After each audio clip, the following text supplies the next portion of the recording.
በደጃፋችን ላይ ነው ያለው። የምንሰማው አስደንጋጭ ነገር ነው በየቀኑ።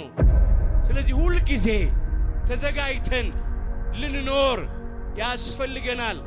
በነፋስ ክንፍ የሚበር ማንም ሊቀርበው በማይችል ብርሃን የሚኖር እሳተ መለኮት የሆነ አምላክ ከብቶች በረት ተወለደ፣ ግርግም ላይ ተኛ፣ በቅጠልና በጨርቅ ተጠቀለለ።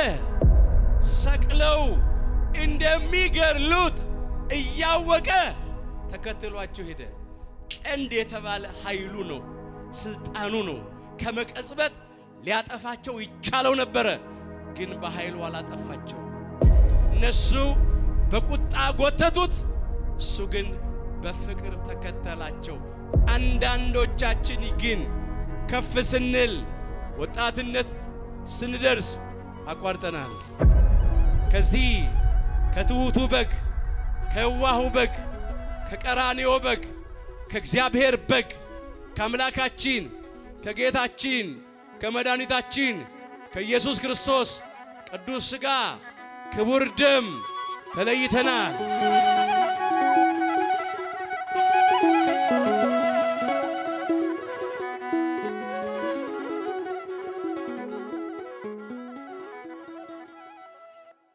የምስጢር ባለቤት እግዚአብሔር አምላካችን ለሁላችንም ምስጢሩን ገልጦ ያስተምረን።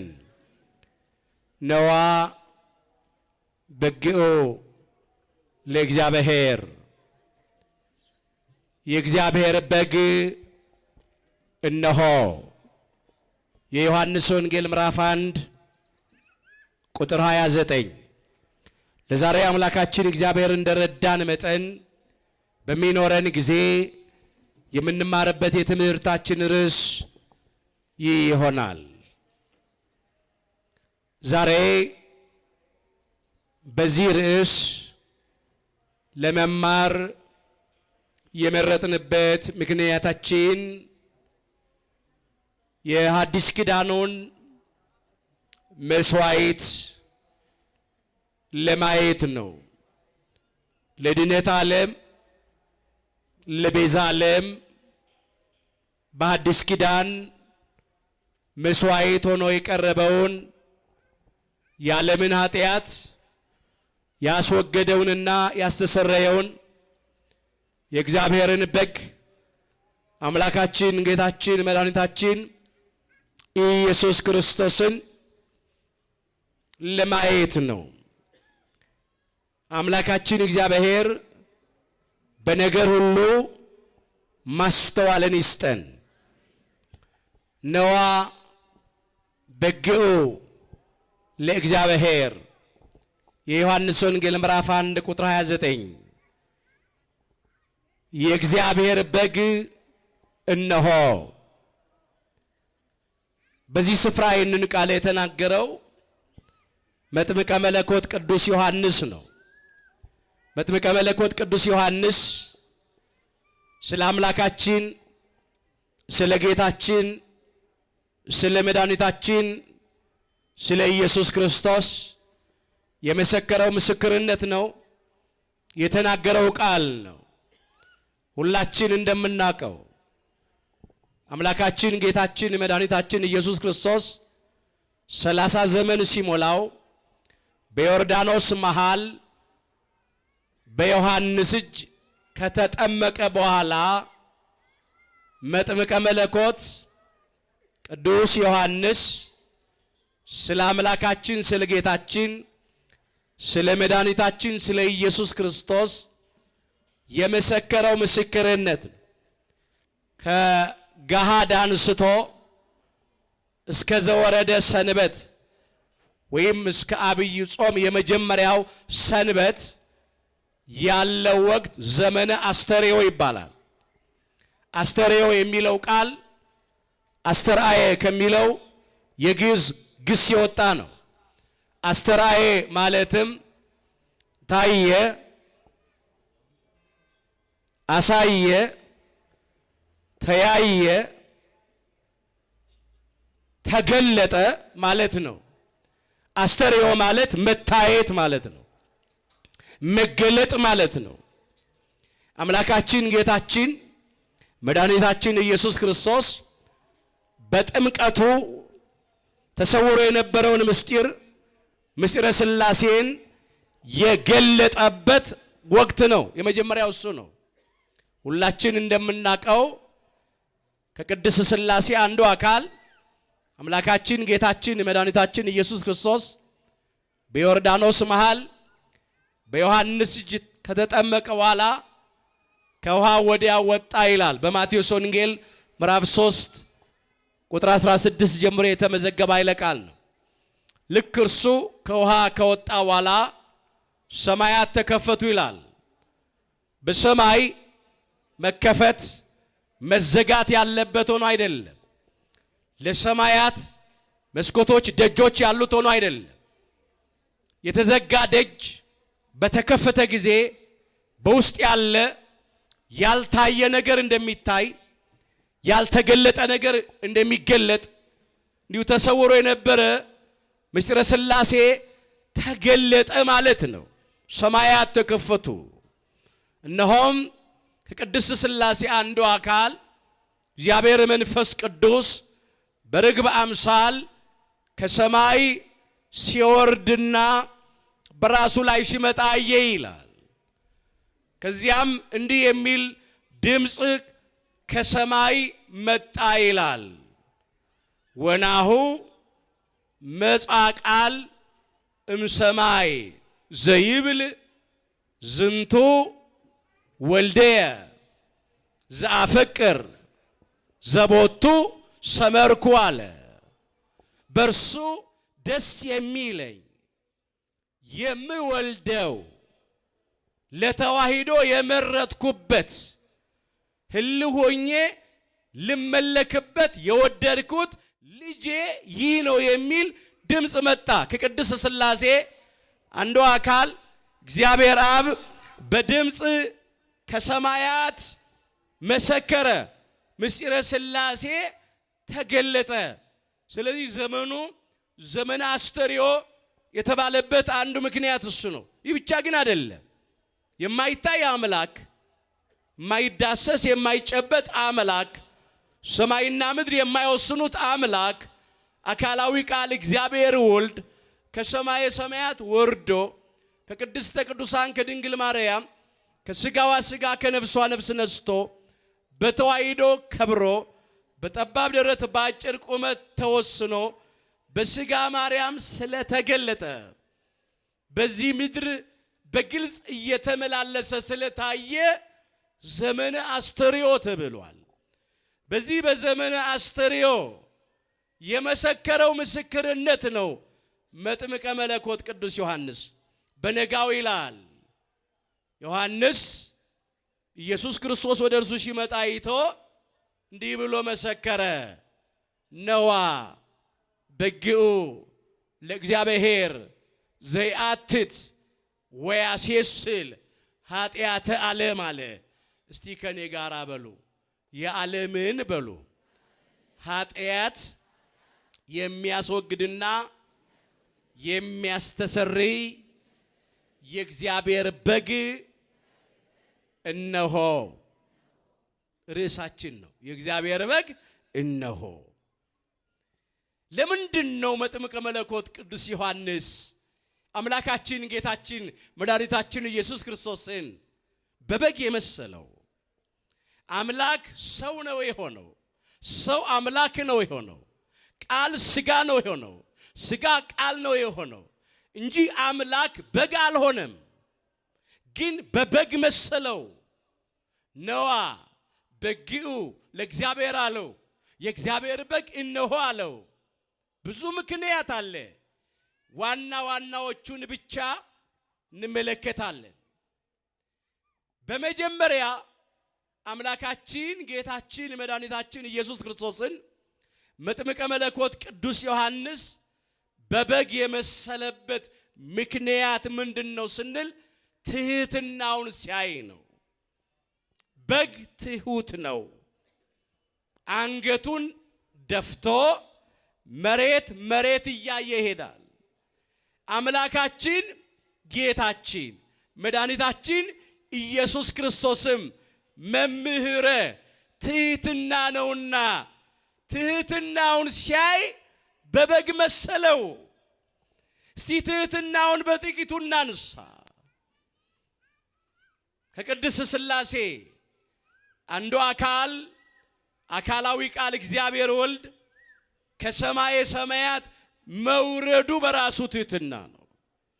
ከቅድስተ ቅዱሳን ከድንግል ማርያም ከሥጋዋ ሥጋ ከነፍሷ ነፍስ ነስቶ በተዋሂዶ መክበሩ ትሕትና ነው። ቃል ሥጋ መሆኑ አምላክ ሰው መሆኑ በራሱ ትሕትና ነው። በከብቶች በረት መወለዱ በግርግም ላይ መተኛቱ በቅጠልና በጨርቅ መጠቅለሉ ትሕትና ነው። በኪሩቤል ላይ የሚቀመጥ በነፋስ ክንፍ የሚበር ማንም ሊቀርበው በማይችል ብርሃን የሚኖር እሳተ መለኮት የሆነ አምላክ ከብቶች በረት ተወለደ፣ ግርግም ላይ ተኛ፣ በቅጠልና በጨርቅ ተጠቀለለ። ለእናቱ ለቅድስተ ቅዱሳን ለድንግል ማርያም እየታዘዘ ማደጉ ትሕትና ነው። ፈጣሪ ሳለ በፍጡር እጅ፣ የጌቶች ጌታ ሳለ በባሪያው እጅ፣ ሰማያዊ ሳለ በምድራዊ እጅ መጠመቁ ትሕትና ነው። ይህም ብቻ አይደለም። በተናቁት በአህያይቱና በአህያይቱ ግልገል በውርንጫይቱ ላይ መቀመጡ ትሕትናው ነው። በጸሎተ ሐሙስ ምሽት አደግድጎ ተንበርክኮ ማበሻ ጨርቅ ይዞ የደቀ መዛሙርቱን እግር ማጠቡ ትሕትና ነው። ለመስቀል ሞት የታዘዘ መሆኑ ትሕትና ነው። እስከ መስቀል ሞት ድረስ ታዟል። ትሕትናውን ሲያይ በግ አለው። የእግዚአብሔር በግ እነሆ ያሰኘው በመጀመሪያ ትሕትናው ነው። ትሕትናን፣ የተሰበረ ልብን፣ የተዋረደ መንፈስን አምላካችን እግዚአብሔር ለሁላችንም ያድለን። አሁን የእግዚአብሔር በግ እነሆ ስንል የአምላካችን የጌታችን የመድኃኒታችን የኢየሱስ ክርስቶስን ትሕትና ማስተዋል አለብን። ባለጠጎች ብንሆን፣ ብዙ ብር ብንቆጥር፣ ባለስልጣኖች ብንሆን፣ ባለሰራዊት ባለመሳሪያዎች ብንሆን፣ ባለ 2ና ባለ 3 ዲግሪዎች ብንሆን፣ ዝነኞች፣ ስመጥሮች፣ ታዋቂዎች ብንሆን፣ የከበሬታ ወንበር የሚሳብልን፣ ያማረው ላንሳዊ ምንጣፍ የሚነጠፍልን፣ ብዙዎች ቆመው የሚያጨበጭቡልን ብንሆንም ራሳችንን ዝቅ ማድረግ አለብን። እንኳን እኛ ፍጡራኑ ፈጣሪ አምላክ የባህሪ አምላክ ኢየሱስ ክርስቶስ በትሕትና ተመላልሷልና በግ ያሰኘው ትሕትናው ነው። የመጀመሪያው እሱ ነው። እግዚአብሔር ደግሞ ትሕትናን ይፈልጋል። እግዚአብሔር ትዕቢተኞችን ይቃወማል፣ ለትሑታን ግን ጸጋና ሞገስን ይሰጣል ይላል። አንደኛ ጴጥሮስ ምዕራፍ 5 ቁጥር 5 ላይ አምላካችን እግዚአብሔር ለሁላችንም የተሰበረ ልብ የተዋረደ መንፈስ ያድለን። በመጀመሪያ በግ ያሰኘው ትሕትናው ነው። ሁለተኛ የእግዚአብሔር በግ እነሆ ብሎ መጥምቀ መለኮት ቅዱስ ዮሐንስ የመሰከረለት የዋህነቱን ሲያይ ነው። በግ የዋህ ነው። ሁላችን እንደምናውቀው በቀንድ ያለው መዋጋት ሲችል አይዋጋም። በየዋህነቱ በሸላቾቹ ፊት ዝም ብሎ ይቆማል። የሚያርዱትን ተከትሎ ይሄዳል። በግ በየዋህነቱ እንደሚሸለት እንደሚታረድ አምላካችን ጌታችን መድኃኒታችን ኢየሱስ ክርስቶስም በየዋህነት በሸላቾቹ ፊት ዝም ብሎ ቆመ። ሰቅለው የሚገሉትን ተከትሎ መስቀል ተሸክሞ ተጓዘ። ለመታረድ እንደሚነዳ ጠቦት ይላል። በሸላቾቹም ፊት ዝም እንደሚል በግ እንዲሁ አፉን አልከፈተም ይላል። ትንቢተ ኢሳይያስ ምዕራፍ 53 ቁጥር 7 ላይ ስለ አምላካችን ስለ ጌታችን ስለ መድኃኒታችን ስለ ኢየሱስ ክርስቶስ መከራ መስቀል ነቢየ እግዚአብሔር ቅዱስ ኢሳይያስ አስቀድሞ በትንቢት የተናገረው ቃል ነው። እስቲ ከኔ ጋር በሉ፣ ለመታረድ በሉ፣ እንደሚነዳ ጠቦት በሸላቾቹም ፊት ዝም እንደሚል በግ እንዲሁ አፉን አልከፈተም። እንዲህ ተብሎ ነው የተነገረለት። በግ በሸላቾቹ ፊት ዝም ብሎ ነው የሚቆመው። አምላካችን ጌታችን መድኃኒታችን ኢየሱስ ክርስቶስም ልብሱን ሲገፉት ዝም አለ። ቀሚሱ እጀ ጠባቡ አንድ ወጥ ነበረች። ሲያወልቁበት እርቃኑን ሲያውሉት ዝም አለ። ሰቅለው ሊገሉት መስቀል አሸክመው እያንገላቱ ወደ ቀራንዮ ኮረብታ ሲወስዱት ዝም ብሎ ተከተላቸው። አስቀድሞ በክቡር ዳዊት የተነገረው ቃል እንዲፈጸም ልብሶቼን ለራሳቸው ተከፋፈሉ አለ። በቀሚሴም ላይ ዕጣ ተጣጣሉ አለ። የዳዊት መዝሙር 21 ቁጥር 18 ላይ ይሄን የተፈጸመው። አዎ ልብሶቹን ተከፋፈሉ፣ 4 ቦታ አድርገው። በቀሚሱ ላይም ዕጣ ተጣጣሉ። እጀ ጠባቡ አንድ ወጥ ስለነበረች ይህንስ አንቀዳትም ብለው ዕጣ ብለው ዕጣ ጥለው ወሰዷት። እርሱን እርቃኑን ሰቅለው ገደሉት። የዋህነቱን ሲያይ በግ አለው።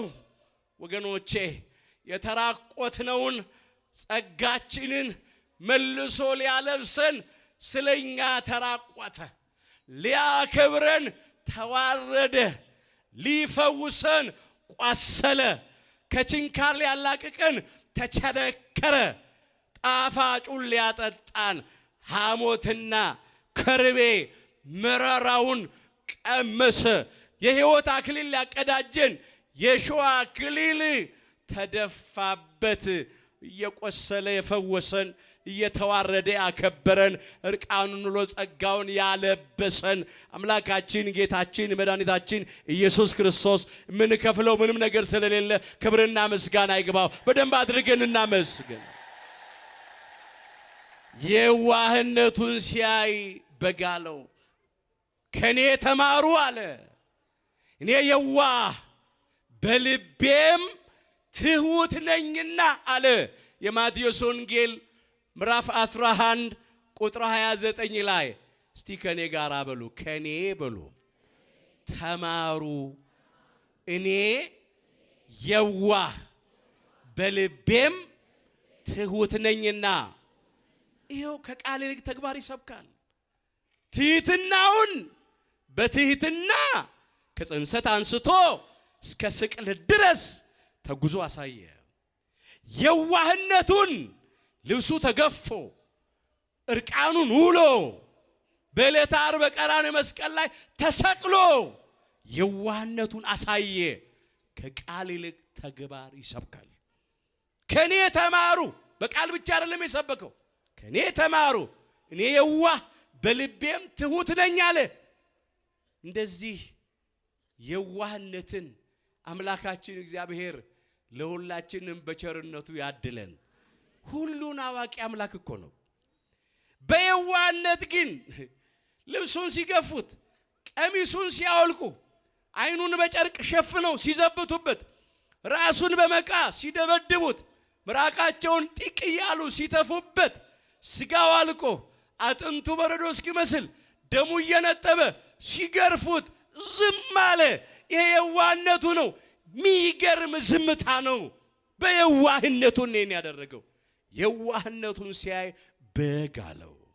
ሁለተኛው እሱ ነው። ሶስተኛው የእግዚአብሔር በግ እነሆ ያለው መስዋዕትነቱን ሲያይ ነው። በብሉይ ኪዳን ለኃጢአት ስርየት መስዋዕት ሆነው ይቀርቡ ከነበሩት እንስሳት መካከል አንዱ በግ የበግ ጠቦት ነው። የሐዲስ ኪዳኑ መስዋዕት ግን አምላካችን ጌታችን መድኃኒታችን ኢየሱስ ክርስቶስ ነው። በሐዲስ ኪዳን ሌላ የእንስሳት የፍሪዳ የጊደር የርግብ የአውራ ፍየል የጠቦት መስዋዕት አይሰዋም። መስዋዕቱ አምላካችን ጌታችን መድኃኒታችን ኢየሱስ ክርስቶስ ነው። ኤንሲያይ ነው ነዋ በጊኡ ለእግዚአብሔር ዘያትት ወያሴስል ኃጢአት ዓለም ብሎ ያነሳው የዓለምን ኃጢአት የሚያስወግድና የሚያስተሰሪ የእግዚአብሔር በግ እነሆ ያለው። እስቲ በሉ ከኔ ጋር ኢየሱስ ደግሞ በሉ በገዛ ደሙ ሕዝቡን እንዲቀድስ ከበር ውጪ መከራን ተቀበለ። ዕብራውያን ምዕራፍ 13 ቁጥር 12 አምላካችን ጌታችን መድኃኒታችን ኢየሱስ ክርስቶስ በገዛ የከበረ ደሙ ፈሳሽነት ሕዝቡን እንዲቀድስ ከበር ውጪ በኢየሩሳሌም በቀራንዮ ኮረብታ መከራን ተቀበለ። በከበረ ደሙ ፈሳሽነት አከበረን። ቅዱስ ሥጋውን ቆርሶ ቀደሰን። ነውራችንን አንከባለለ። የኃጢአታችንን ስርየት አደለን። ይህንን ያነሳው ቅዱስ ጳውሎስ። ቅዱስ ጴጥሮስም በአንደኛ ጴጥሮስ መልእክቱ ምዕራፍ 1 ቁጥር 19 ላይ ይህንን እንዲህ አድርጎ መዝግቦታል። ነውርና እድፍ እንደሌለው እንደ በግ ደም አለ በክቡር የክርስቶስ ደም እንደ ተዋጃችሁ ታውቃላችሁ ነው የሚለው። ነውር እንደሌለው እድፍ እንደሌለው እንደ በግ ደም በከበረ የክርስቶስ ደም እንደ ተዋጃችሁ ታውቃላችሁ።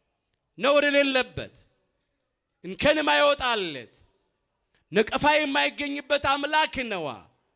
ኃጢአት ለባህሪው የማይስማማው ንጹሕ ባህሪ ጻድቅ ባህሪ ነው አምላካችን ጌታችን መድኃኒታችን ኢየሱስ ክርስቶስ። ቅዱስ ሥጋውን ቆርሶ ክቡር ደሙን አፍስሶ የዓለምን ኃጢአት አስተሰረየ፣ የዓለምን ኃጢአት አስወገደ። ኃጢአትን የሻረው በደሙ ፈሳሽነት ነው። በብሉይ ኪዳን ይፈስ የነበረው የእንስሳት ደም ነው። ብሉይ ኪዳን ወይም ኦሪት የተመረቀችው በእንስሳት ደም ነው። ሐዲስ ኪዳን ወይም ወንጌል የተመረቀችው በክርስቶስ የከበረ ደም ፈሳሽነት ነው። አዲስ መስዋዕት የክርስቶስ ሥጋና ደም፣ አዲስ ስርዓት በክርስቶስ የከበረ ደም ፈሳሽነት ተሰራ።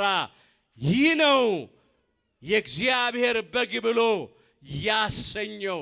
የዓለምን ኃጢአት ያስወገደ ያስተሰረየ የእግዚአብሔር በግ አምላካችን ጌታችን መድኃኒታችን ኢየሱስ ክርስቶስ ነው። ክብር ምስጋና ይግባው። ራሱን መስዋዕት አድርጎ ያቀረበ መርአዊ ሰማያዊ ከሰማይ የመጣ ሙሽራ ሰርጉን በራሱ መስዋዕትነት የደገሰ ሰምታችሁ ታውቃላችሁ? አይታችሁ ታውቃላችሁ? የትኛው ሙሽራ ነው ሰርጉን የራሱን ሥጋ ቆርሶ የራሱን ደም አፍስሶ ብሉኝ ጠጡኝ እያለ የሚያዘጋጀው የሚደግሰው? መራዊ ሰማያዊ፣ ሰማያዊው ሙሽራ አምላካችን ጌታችን መድኃኒታችን ኢየሱስ ክርስቶስ ግን ራሱ ቅዱስ ሥጋውን ቆርሶ ክቡር ደሙን አብስሶ ሰርጉን ደገሰ፣ አዘጋጀ። ቅዱስ ሥጋዬን ብሉ አለ፣ ክቡር ደሜን ጠጡ አለ። የኃጢአታችንን ስርየት እንድናገኝ ራሱን መስዋዕት አድርጎ አቀረበ። ፍቅሩ ከአይምሮ በላይ ነው፣ ቋንቋም አይገልጠውም። ይሄን ደግሞ የሕይወት ምግብና የሕይወት መጠጥ ደግሞ ወልዳ የሰጠችን ቅድስተ ቅዱሳን ንጽሕተ ንጹሐን ብጽዕተ ብፁዓን ድንግል ማርያም ወላዲተ አምላክ ናት። ለዚህ ነው አባታችን አባ ሕርያቆስ በቅዳሴ ማርያም እንደዚህ ብሎ ያመሰገናት። ኦ ማርያም በእንተዝ ናፈቅረኪ ወናቤኪ እስመ ወለድኪ ለነ መብልዐ ጽድቅ ዘበአማን ወስቴ ሕይወት ዘበአማን ብሎ አመሰገናት። ማርያም ሆይ ስለዚህም እንወድሻለን፣ ከፍ ከፍም እናደርግሻለን። እውነተኛውን የጽድቅ መብልንና እውነተኛውን የሕይወት መጠጥ ወልደሽልናልና አላት። ክብርና ውዳሴ ለቅድስተ ቅዱሳን ለንጽሕተ ንጹሐን ለድንግል ማርያም ለወላዲተ አምላክ ይሁን። ይህንን ትሑት በግ የዋሁን በግ የቀራንዮን በግ የእግዚአብሔርን በግ ያለምን ኃጢአት ያስወገደውንና ያስተሰረየውን በግ ወልዳ የሰጠች እመቤታችን ቅድስተ ቅዱሳን ድንግል ማርያም ወላዲተ አምላክ ናት። ነዋ በግኡ ለእግዚአብሔር ብሎ የመሰከረለት ለዚህ ነው። ወገኖቼ እንግዲህ በግ ያሰኘው በመጀመሪያ ትሕትናው ነው። በግ ያሰኘው ሁለተኛ የዋህነቱ ነው። ሶስተኛ በግ ያሰኘው ለኃጢአት ስርየት መስዋዕት ሆኖ መቅረቡ ነው። በግስ አራጆቹን ተከትሎ የሚሄደው ስለማያውቅ ነው። እንደሚያርዱት አያውቅም። ቢላ የሳሉ እያፋጩበት ተከትሎ ይሄዳል። አምላካችን ጌታችን መድኃኒታችን ኢየሱስ ክርስቶስ ግን ሁሉን አዋቂ አምላክ ነው። በእርሱ ዘንድ የማይገለጥ የተከደነ የማይታወቅ የተሰወረ ምንም ነገር የለም። እሱ ከድርጊት በፊት ያውቃል። እርሱ ከሐሳብ በፊት ያውቃል። ነገር ግን ሰቅለው እንደሚገድሉት እያወቀ ተከትሏቸው ሄደ። ቀንድ የተባለ ኃይሉ ነው፣ ስልጣኑ ነው። ከመቀጽበት ሊያጠፋቸው ይቻለው ነበረ፣ ግን በኃይሉ አላጠፋቸውም። እነሱ በቁጣ ጎተቱት፣ እሱ ግን በፍቅር ተከተላቸው። ለነርሱም ለኛም በስጋ ሞቶ የኛን ሞት ወስዶ የእርሱን ሕይወት ለኛ ሊሰጠን ክብረ ምስጋና ለአምላካችን ለጌታችን ለመድኃኒታችን ለኢየሱስ ክርስቶስ ይሁን። በግ ያሰኘው ይሄ ነው። እንግዲህ ይህንን በግ የእግዚአብሔርን በግ ዛሬ ስጋውን እየበላን ደሙን እየጠጣን ከእርሱ ጋር አንድ ሆነን ልንኖር ያስፈልገናል። በጉ ተሰዋ፣ ሰርጉ ተዘጋጀ። ወደዚህ ድግስ ሁላችንም ተጠርተናል። አሁን ስንቶቻችን ይህንን የሕይወት ምግብ ቅዱስ ሥጋውን እየበላን ነው? ይህንን የሕይወት መጠጥ ክቡር ደሙን እየጠጣን ነው? ስንቶቻችን ከእግዚአብሔር ጋር አለን? ራሳችን መጠየቅ አለብን። መልካም ነው። እሱ ያለምን ኃጢአት ያስወገደና ያስተሰረየ የእግዚአብሔር በግ ተብሏል። ስለዚህ ሁል ጊዜ ይሄንን የሕይወት ምግብ እየበላን የሕይወት መጠጥ እየጠጣን ልንኖር ያስፈልገናል። እውነት ነው።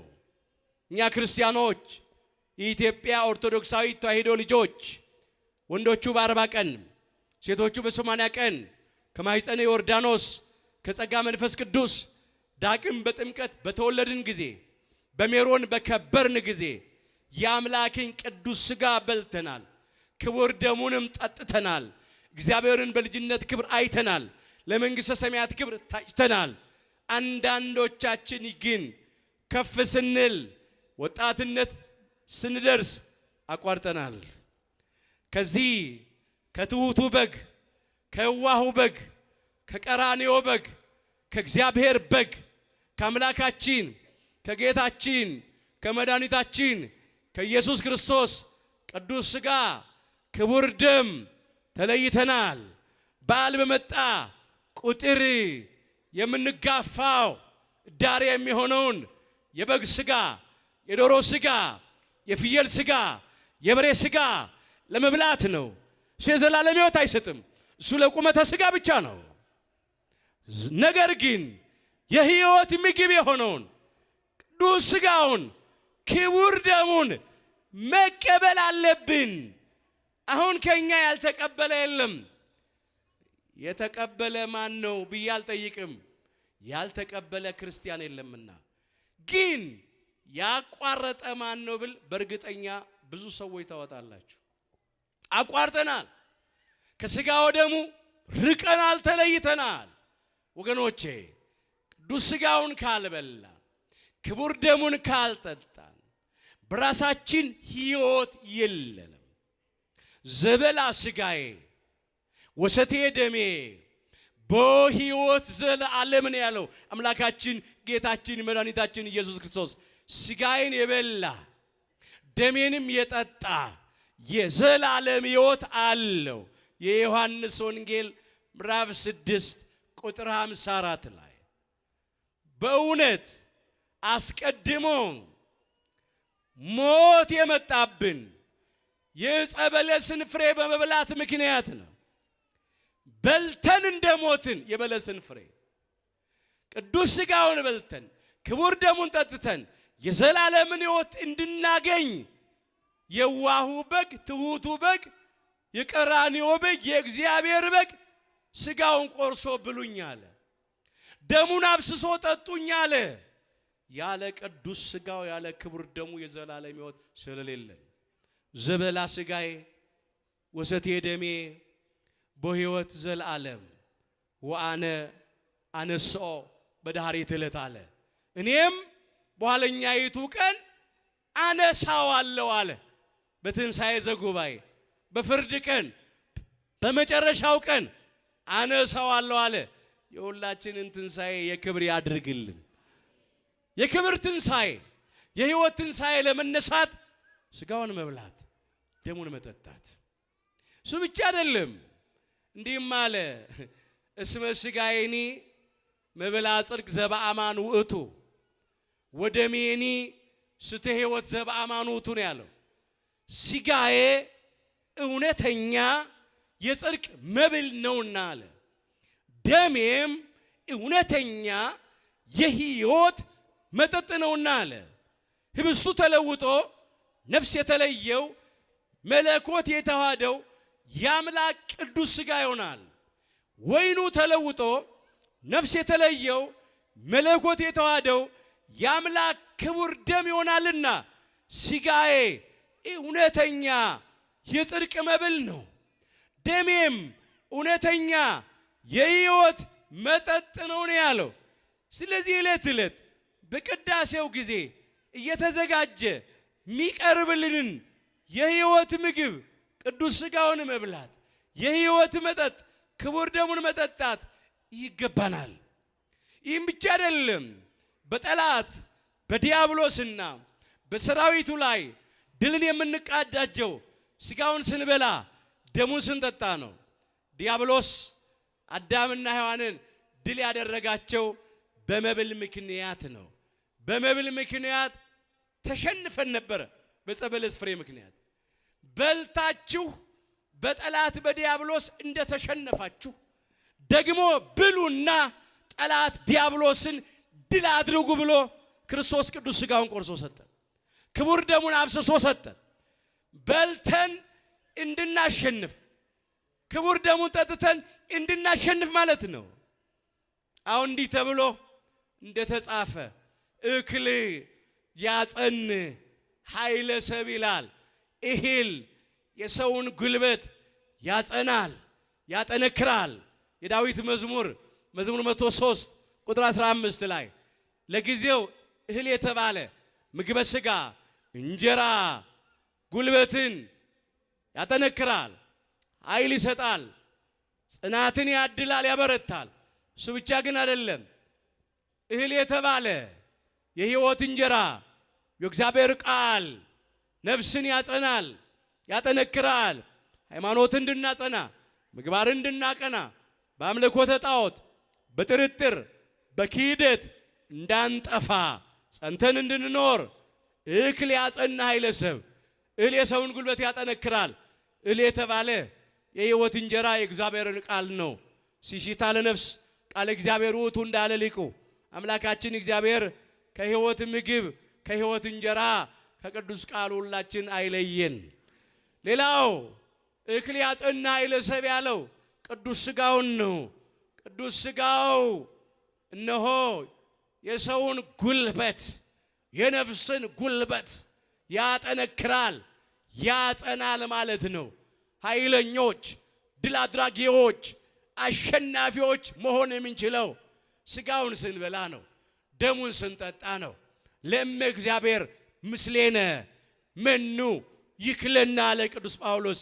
እግዚአብሔር ከኛ ጋራ ከሆነ ማን ይችለናል አለ በሮሜ መልእክቱ ምዕራፍ 8 ቁጥር 31 ላይ። ለጊዜው እግዚአብሔር በረድኤት ከኛ ጋራ ከሆነ ማን ይችለናል ነው። እሱ ብቻ ግን አይደለም። ከቅድስት ሥላሴ አንዱ አካል አካላዊ ቃል እግዚአብሔር ወልድ ከሰማየ ሰማያት ወርዶ ከቅድስተ ቅዱሳን ከድንግል ማርያም ተወልዶ በሥጋ ማርያም ከተገለጠልን አምላክ ሰው ከሆነልን ሰው አምላክ ከሆነልን ማን ይችለናል? አማኑኤል ማለት እግዚአብሔር ምስሌነ ማለት ነው። እግዚአብሔር ከኛ ጋራ ሆነ ማለት ነው። በቅድስተ ቅዱሳን በድንግል ማርያም በኩል ዘመድ ሆነን ማለት ነው። ለእመ እግዚአብሔር ምስሌነ መኑ ይክለነ። እግዚአብሔር ከኛ ጋራ ከሆነ ማን ይችለናል? እሱ ብቻ ግን አይደለም። እግዚአብሔር ከኛ ጋራ ከሆነ ቅዱስ ሥጋውን ከበላን ክቡር ደሙን ከጠጣን እግዚአብሔር ከኛ ጋራ ከሆነ እኛ ከእግዚአብሔር ጋራ ከሆነን እሱ ከኛ ጋራ ከተዋሃደ በጸጋ ከኛ ጋራ ካደረ ማን ይችለናል? ኃይለኞች የምንሆነው ሥጋውን ስንበላ ነው፣ ደሙን ስንጠጣ ነው። እስቲ በሉ ከኔ ጋራ በወደደን በርሱ በሉ ካሸናፊዎች ሁሉ እንበልጣለን። ሮሜ ምዕራፍ 8 ቁጥር 37 እንደገና በሉ በወደደን በርሱ በሉ ካሸናፊዎች ሁሉ እንበልጣለን። ክብረ ምስጋና ለአምላካችን ይሁን። በራሳችን ባዶዎች፣ በራሳችን ደካሞች ነን። ምግበ ሥጋን የበላና ያልበላ እኩል አቅም የለው። ሲርበን ሲጠማን እናውቃለን። በድካም እንዝላለን፣ በጥም እንልፈሰፈሳለን፣ አቅም እናጣለን። መቼ?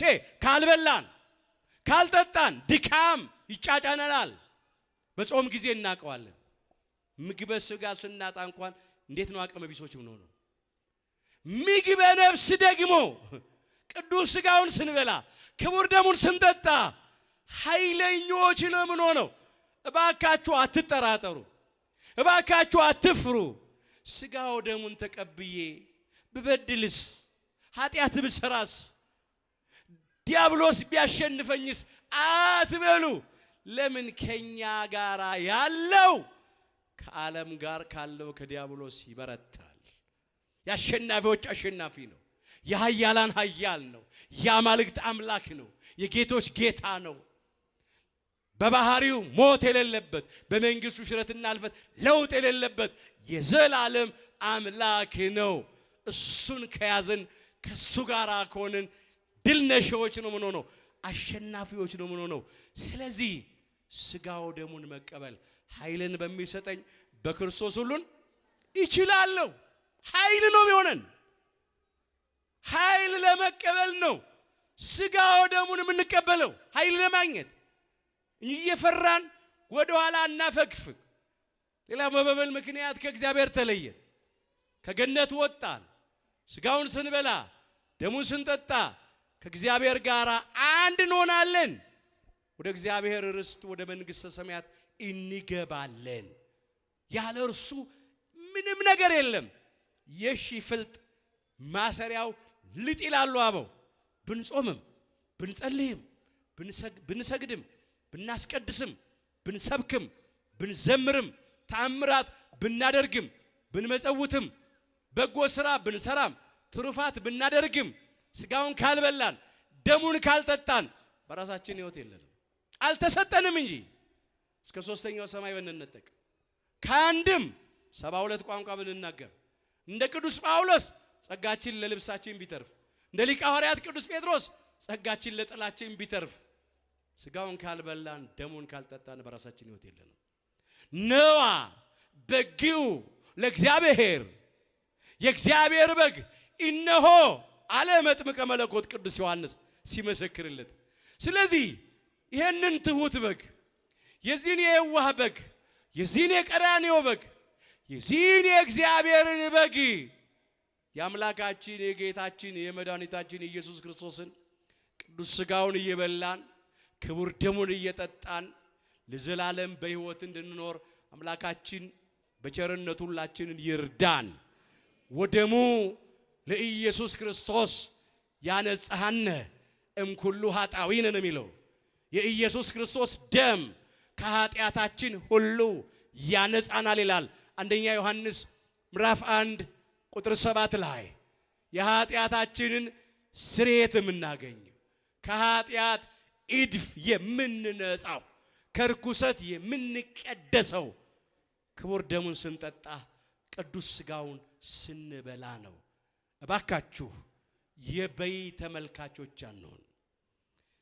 አሁን በዓል በመጣ ቁጥር ስናከብር ደስ ይላል። ሰሞኑን በተከታታይ ብዙ በዓላት አክብረናል።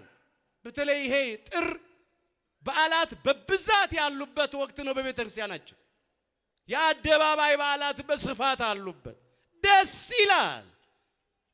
ግን ስንቶቻችን በዓላችን የእግዚአብሔርን በግ የአምላካችን የኢየሱስ ክርስቶስን ቅዱስ ሥጋውን እየበላን ክቡር ደሙን እየጠጣን አከበር ነው?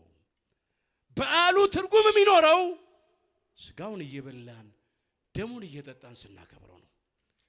ከዚህ ውጪ ግን በሌላ መብልና መጠጥ ብቻ ከሆነ በዓሉ ልማድ ነው የሚሆነው፣ ትርጉም የለውም።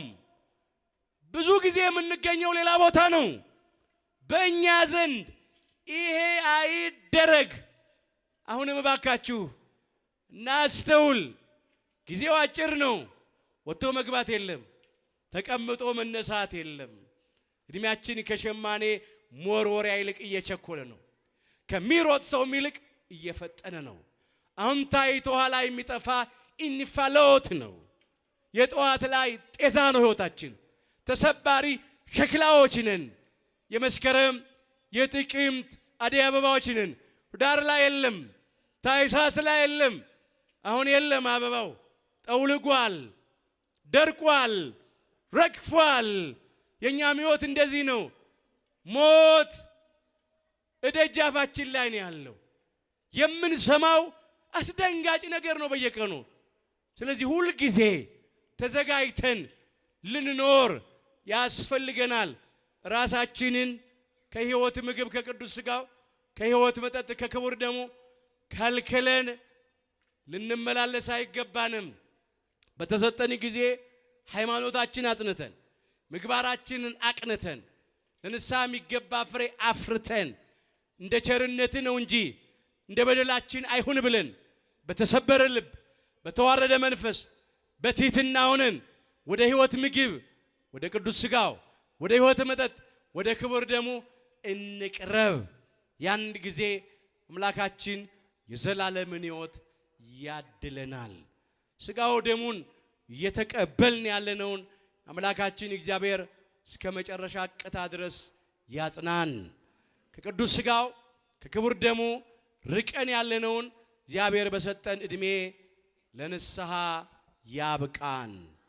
ነዋ በግዑ ለእግዚአብሔር የእግዚአብሔር በግ እነሆ። የዮሐንስ ወንጌል ምዕራፍ 1 ቁጥር 29 ሁላችን ከውድቀታችን ተነስተን ከርኩሰታችን ተቀድሰን ወደ አባቶቻችን ወደ ካህናት ቀርበን ኃጢአታችን ሁሉ ተናዘን ቅዱስ ሥጋውን በልተን ክቡር ደሙን ጠጥተን መንግሥቱን እንድንወርስ ስሙን እንድንቀድስ ኃያሉ እግዚአብሔር አምላካችን ይርዳን። እግዚአብሔር አምላካችን በቸርነቱ የሁላችንን መጨረሻችንን ያሳምርልን።